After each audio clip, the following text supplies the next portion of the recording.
আমার বাবা আমার বাসায় বেড়াতে আসছে। তো যতবারই বাড়ি থেকে কেউ আসে, আমি সবসময়ই বলি এত পরিমাণ জিনিস নিয়ে আসে যেটা ২-৩ মাস ধরে বসে খেতে হয়। তো এইবারও আমার বাবা কি কি নিয়ে আসছে সেটা আপনাদের মাঝে শেয়ার করব। তো এইখানে আছে হচ্ছে মাছ মাংস। যখনই আসে দেখা যায় কয়েক রকমের মাংস নিয়ে আসে, মাছ নিয়ে আসে। আর শাকসবজির কথা তো নাই বলি। তার এমন কিছু নেই যে মনে হয় না আমার বাসায় নিয়ে আসে।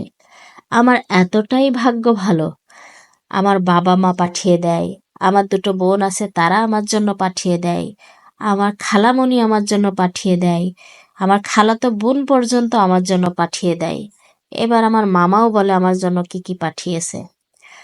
তো এতটাই আসলে আমি ভাগ্যবান যে যখনই আমার বাসায় আসে এত পরিমাণ জিনিস নিয়ে আসে যেটা বলার বাইরে। মানে আমি ফ্রিজে জায়গা হয় না, আমি মানে রাখতে পারি না, ডিপ ফ্রিজ বলেন নর্মালে বলেন রাখার মতো স্কোপ থাকে না, এত পরিমাণ জিনিস। আর খেয়ে শেষ করতে পারি না, দেখা যায় তারা থাকলে তাদের তাই তারা খেয়ে চলে যায়, মানে নিজেরা যে কিছু কিনে খাওয়াবো সেই সুযোগ তার হয় না। তো এক এক করে বের করতেছি, দেখেন কত জিনিসপত্র এর মধ্যে। আমার খুবই ভালো লাগে। আর বিশেষ করে আমরা যারা শহরে থাকি, আমরা তো পিওর জিনিসগুলো খেতে পারি না। আর এগুলো সব বাড়ির পিওর জিনিস।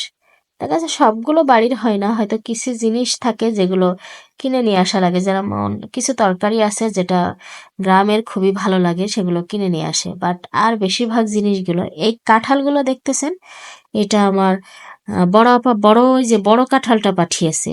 তারপরে ছোট যে ৩টা কাঁঠাল, এটা আমার মেজো আপা পাঠিয়েছে। আর আমাদের একটা নতুন মানে গাছে মাত্র ২টা কাঁঠাল হয়েছে, তার থেকে অর্ধেকটা আবার কেটে আমার মামার জন্য পাঠিয়েছে। তার মানে বুঝতে পারছেন সবাই আমাকে কতটা ভালোবাসে। আর যখনই আসে এত এত জিনিস নিয়ে আসে। সবাই আমার বাবা মার জন্য দোয়া করবেন, আমার পরিবারের জন্য দোয়া করবেন, যেন সারা জীবন তারা ভালো থাকতে পারে। আর আমার বাবা মা যেন দীর্ঘ হায়াত পায় সেই দোয়াটা করবেন। কারণ যতদিন বাবা মা আছে তাদের ভালোবাসা, তাদের কোনো কিছুই মানে কমতি থাকবে না। কিন্তু কখনো যদি ছেড়ে চলে যায়, তো বেঁচে থাকাটাই কঠিন হয়ে যাবে। দেখেন কত জিনিস নিয়ে আসছে, একটা একটা করে বলার মতো মানে অবস্থা নেই যে এখানে কি কি আছে একটা করে বলবো, সেটা কোনোভাবেই সম্ভব না। সব কিছু এর মধ্যে আছে। তো যতবারই আসে এরকমই সব কিছুই আমার জন্য নিয়ে আসে। আমার ভিডিও যারা দেখেন দেখবেন, আমার বাবা মা যখন আসে, যে কেউ আমার আসলে এত এত জিনিস নিয়ে আসে। তো সবাই ভালো থাকবেন, আল্লাহ হাফেজ।